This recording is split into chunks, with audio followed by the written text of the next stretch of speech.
Jio payment ব্যাংকের আমরা ATM apply করব কিভাবে, তার জন্য আমরা জিও অ্যাপ খুলব।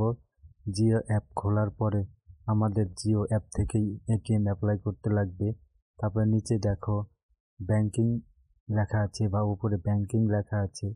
লেখার পরে ওখানে টাচ করবে, টাচ করে এরকম পপআপ আসবে, এটা ক্লোজ করে দেবে। তারপর আবার নিচে দেখো ব্যাংক লেখা আছে, ব্যাংকের উপর টাচ করবে।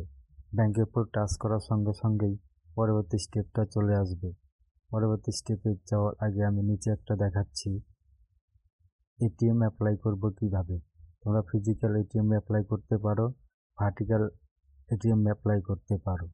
তারপরে স্ক্রল করবে, স্ক্রল করার পর ধীরে ধীরে দেখবে নিচে ব্যাংকিং লেখা আছে। ব্যাংকিংয়ে ক্লিক করলেই পরবর্তী স্টেপটা চলে আসবে।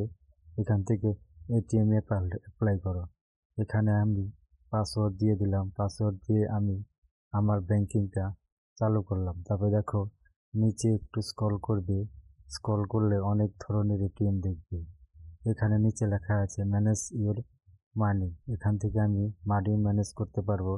এটিএম উপর ক্লিক করলাম, করার পরেই পরবর্তী স্টেপটা চলে আসবে অ্যাপ্লাই ফর ডেবিট কার্ড।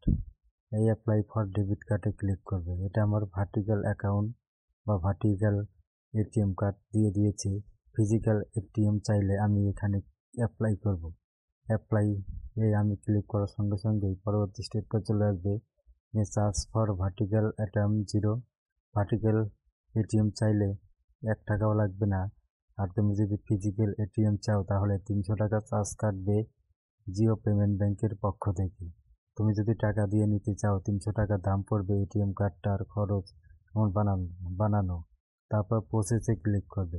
প্রসেসে ক্লিক করার সঙ্গে সঙ্গেই এটিএমটা অ্যাক্টিভ হয়ে যাবে। আমি প্রসেসে ক্লিক করলাম, ক্লিক করার পর পরবর্তী স্টেপটা চলে আসবে। আবার প্রসেসে ক্লিক করলাম, করার পর পরবর্তী স্টেপটা চলে আসবে। আমি পাসওয়ার্ডটা দিয়ে দিলাম, দেওয়ার পরে পরবর্তী স্টেপে আসবে এটিএমটা সাকসেসফুল হয়ে গেল। এখন ডান করে দিব, ডান করলেও হবে,